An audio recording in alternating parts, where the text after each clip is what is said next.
Shalom, shalom. Shalom. It's your brother Paradigm. It's your brother Yawatazak. All right, first and foremost, we give all praise, honor, and glory to Yahweh, Ba'ashem, Yahushai, Ba'ashem, Rakak, Wadash.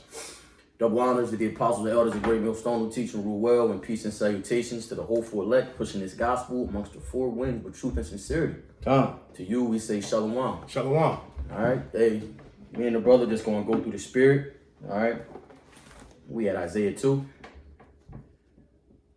Is there any need to we start up, give it context? That was right to the point, right? Upon all the high mountains. Yeah, you might want to jump and go up for real. I'm going to go up. Go down.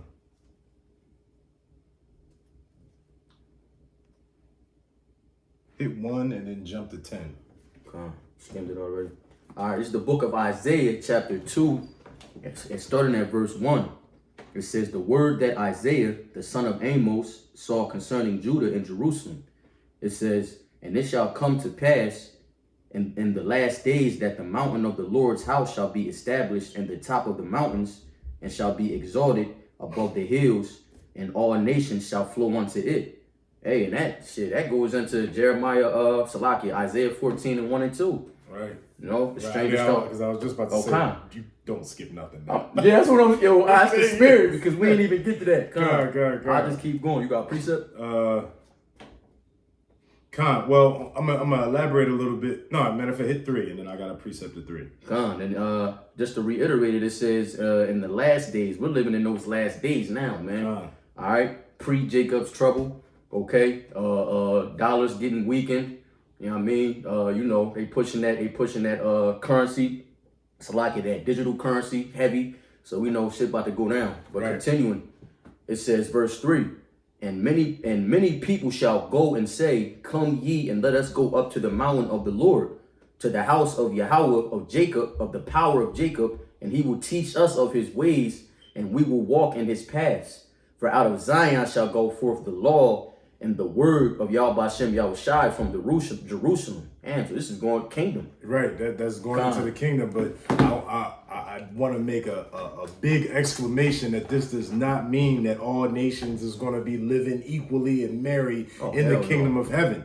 It is talking about other nations, all right, but it's telling you that basically all of the other nations are going to come to Israel, come to Mount Zion, to figure out how the fuck to live righteously. Right. All right. It says the laws and everything will flow from Zion, man. Out of Jerusalem. Okay, so basically, and Jerusalem is a people before it is a place, because the laws aren't given to them, but because they're written in our inward parts, and we're going to be in a rulership position now to flow throughout the whole world. Scripture tells us that if the wicked rule, then the people mourn. If the righteous are in rule, then the people rejoice. Well, even though these people will be in servitude and slavery, we're going to be fucking them up too, especially for the first 1,000 years. Absolutely. But they're still going to be much happier. They're going to live much better than they are now under the rule of Esau. And to prove that, I'm going to go to Isaiah 14, 1 and 2. That's beautiful. It says,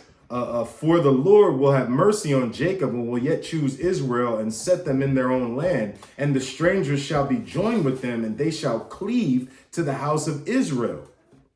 That's beautiful. All right. So this is still talking about, even the strangers portion is talking about Jacob. All right. It's still talking about those who are lost. The Israelite foreigners. Gone. Looking like the all other right. nations. Now it says, and the people shall take them. So, and the people are the Israel and the strangers, which are also Israel, and the them there is everyone else. That's right. It says, and the people shall take them and bring them to their place, and the house of Israel shall possess them in the land of the Lord for servants and handmaidens. Hold up, what did it say in Isaiah 2 that all the laws and everything was going to flow from? Out of Zion shall depart the law. Out of Jerusalem. Yeah, you don't got to get it again. I was just making a point that it's telling you that we'll possess them in the land of the Lord as servants and handmaids. So that's talking about Zion. It's talking about Jerusalem. Really, it's talking about all of the kingdom once it's established, because we can do whatever we want at that point. But we will take them as slaves, servants and handmaidens and slaves. How do we know that?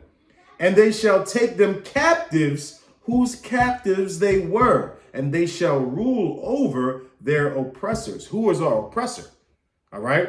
Number one, first and foremost, is Esau Edom, man. The hammer of the earth, the Lord's whooping stick. All right. The Lord set them up to be over us, not because he loves them, but because he loves us. Right. All right. And now it's going to be the great get back once the Lord sets up his kingdom, sets up his people, and then we can give unto these heathens, mainly Esau, the recompense that they deserve.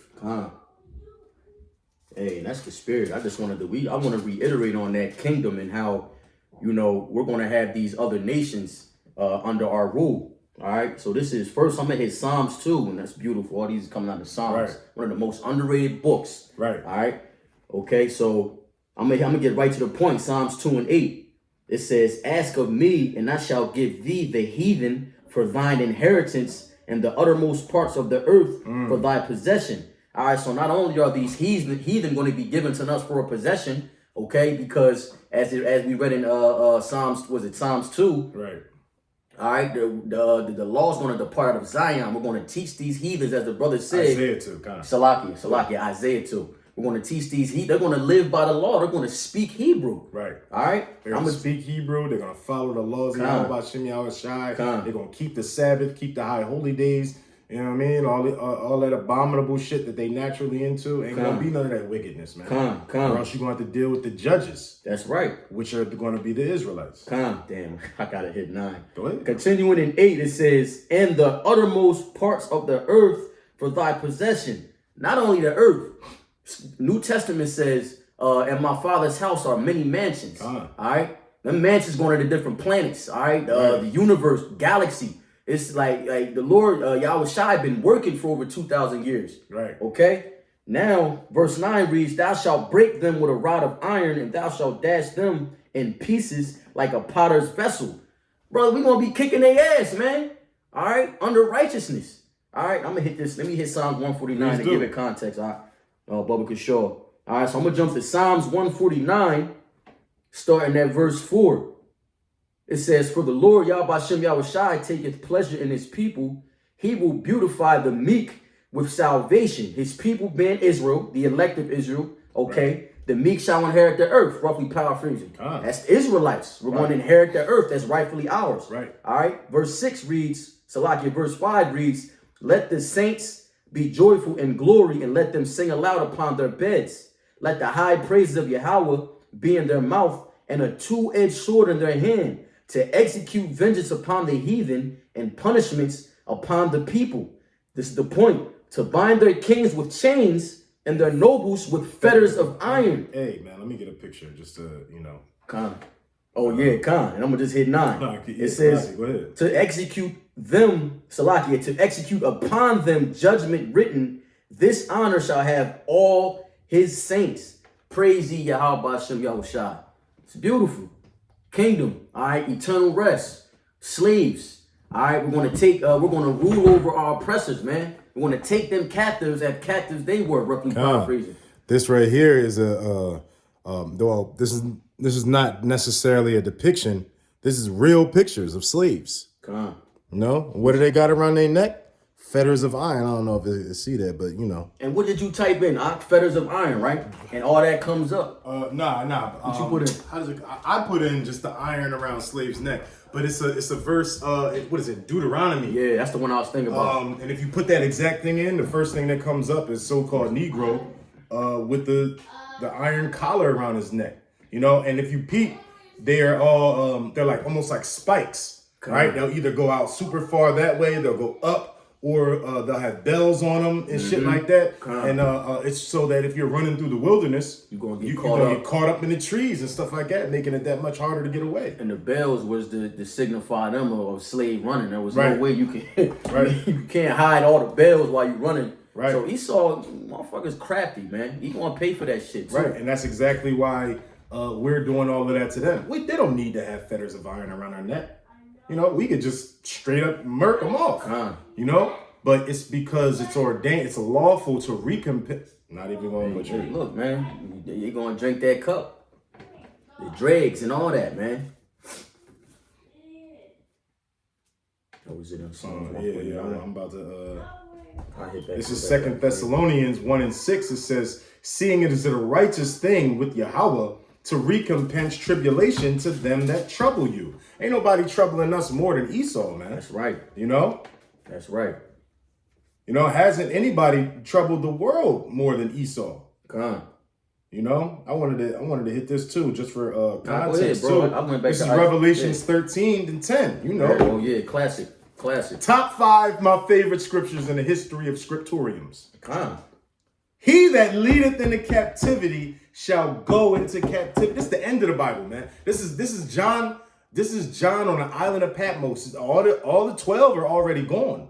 The Lord was already killed. I think even, if I'm not mistaken, Paul's already dead. The last one was John the Revelator. Listen, he's about to die. He's like 90 years old on a salt mine on the island of Patmos. And he's telling you that at some point, he that leadeth into captivity shall go into captivity. Listen, even after this, we had already been into captivity under most of the nations already. We're under the captivity of the Roman Empire as this is happening. So not you know, even more so the so-called white man when he came to the western and southern regions of Africa, man. Okay? All right, it says, he that killeth with the sword must be killed with the sword. Here is the patience and the faith of the saints. Hey, man, so you got to have faith. You got to have patience. Well, what the fuck is the saint supposed to have patience and faith in? The fact that we're going to recompense those that trouble us, man. That our captors will become captives, man. That the people who murdered us will be able to righteously kill. Because there's a difference. The scriptures say that, and this is where Christians fuck it up, not to digress too much, but the scripture, the commandment says thou shalt not kill. It doesn't actually say thou shalt not kill. It says thou shalt not murder. I forget that Hebrew word, but it means to kill without good reason, which is what the white man did. But when we recompense that back onto him, it's not going to be for no reason. That's right. All right, it's going to be a righteous kill. You see what I'm saying? That's what the Lord is all about anyway, man. Dealing in righteousness, man. That's right, And when he gonna come and plead with all nations, he gonna do it in righteousness, man. All right? When it tells you in 2 Ezra 13 that after the blast and the breath of fire and the tempest had all been mixed together, and it said he wasn't nothing but the dust and the smell of smoke, man. That means he eviscerated them heathens, man. And guess what? It was righteous, man. It could be millions. Matter of fact, what am I talking about? It's gonna be millions of people. Billions of people gonna be wiped off the face of this planet, man. In righteousness, man. For righteousness' sake, man. And we the righteous. So these are the things that we have patience for, man. This is the things that we have faith in, man. That's right. I got a banger. If you was go ahead, bro. Just to go into what you're saying, bro. This is Zephaniah 1, and I'm going to start at verse 14. It says, the great day of Yahweh Hashem Yahushai is near. It is near and hasteth greatly, so it's coming. All right, we don't know the time, the day, nor hour, but hey, Zephaniah was clear that it's hasting. And this was then, even more so now. But continuing, it says, even the voice of the day of the Lord, the mighty man shall cry there bitterly. That day is a day of wrath, a day of trouble and distress, a day of wasteness and desolation, a day of darkness and gloominess, a day of clouds and thick darkness, a day of the trumpet and alarm against the fenced cities, against the high towers. It's the point. It says, and I will bring distress upon men, and they shall walk like blind men, because they have sinned against Yahweh Hashem Yahushai, and their blood shall be poured out as dust, and their flesh as dung. All right, it says, neither their silver nor their gold shall be able to deliver them in the days of Yahweh Hashem Yahushai's wrath, but the whole land shall be devoured by fire of his jealousy. He shall make even a speedy riddance of all them that dwell in the land. Hey, what it say? Hey, America and Babylon and all this shit been running for thousands of years by now, man. And in 1 hour, such great riches is gonna come to naught, man. You know, and that's going, listen, man, this is what I pray for. This is what I desire, man. I wake up in the morning desiring to see the Lord destroy this place, man. That's right. Not because I'm just a morbid, dark, you know what I mean, type of dude, but because, man, I hate the wickedness that's out here that I gotta be in. We gotta raise kids in this wicked ass society, man. We gotta fucking look at these goddamn moles walking around and shit, man, acting all prideful. They put these alphabet people above the men of the Lord. That in itself is vexing enough for this whole place to just As if the woman wasn't enough. Yes. Come on, man. Woman is the one to uphold the most wickedness, man. What it say? It say, because Eve ate the apple, through her we all die. Roughly paraphrasing. Absolutely. Man. You know? Absolutely.